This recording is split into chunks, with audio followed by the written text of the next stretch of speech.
Baitor, bueno, ez dakit historia binkatzen den, edo, gauzak, gure artean jartzen direnean, azkenan, dena kontra jartzen da. Ze azalpide baten dut partida. Arratsaldeon, neurri handietan arrazi duzu. Da aldagelen esan dut. 7 aldiz gauza berdina gertatzen denean, ez da suertea, ez da kasualidadea, gu gara errudunak. 7, 5, 6 baltzet.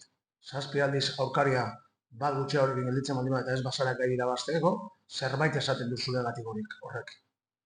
7 penalti edo 6 faiatzen baldin badituzu, Kopa Federazioarekin 8 faiatzen baldin badituzu, zerbait esaten du horrek. 7 lehenengo zati eduki badituzu partidua 3-0 edo 2-0 joateko, eta inoiz ez bazara iritsi deskantzura 2-0 edo 3-0, zerbait esan nahi du horrek. 7 ez 31 jardunalditan zuk gola sartzeko era bakarra puntu penaltitik aurrera baldin bada, zerbait esan nahi du horrek. Eta hor, errudunak gu gara, noski.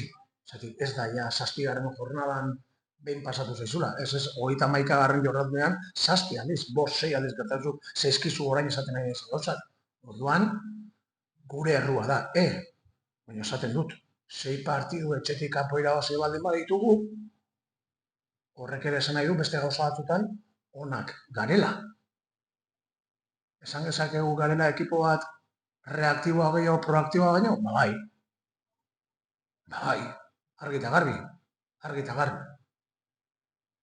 Eta bestalde, nik uste dut, lehengo zatian partidu ritmo gutxiko partidua izan da, eta lau bost jokaldari elazatu ditugunean, zerbait gertatu da beti.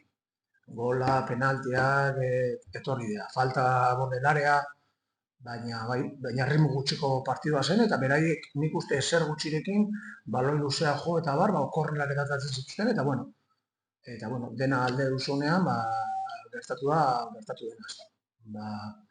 Nik uste gure atezainak ez duela baloi bat hartu eskuekin, biak saretik, eta gero, ez gertatu da. Guri etxetik kanpore alderantziz gertatu zaigu, ez? Orduan, gauza asko esaten ditu honek. Un derbi con un guión que ya hemos visto demasiadas veces esta temporada. Sí, lo que he dicho en euskera, ¿no? Este guión lo hemos visto ya 7 veces, he dicho en euskera, no son 5, 6, 7, pero sí es el mismo guión, que si cuando el rival se queda con 10, 5 o 6 veces no eres capaz de ganar algo quiere decir. Cuando de 9 penaltis fallas 6, algo quiere decir. Cuando has hecho 6 primeras partes para ir al descanso 2-0 mínimo y nunca has ido, algo quiere decir. Y eso ya no es fruto de la casualidad o fruto de la suerte. Es error nuestro. ¿Cómo? Y hoy es el día en el que las cosas positivas hay que remarcar también. Como los 6 partidos o 5 que hemos ganado fuera de casa,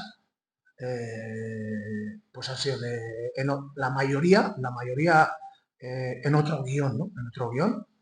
Cosa que, bueno, se está quedando claro que somos un equipo que está más cómodo en el guión reactivo que proactivo, ¿no?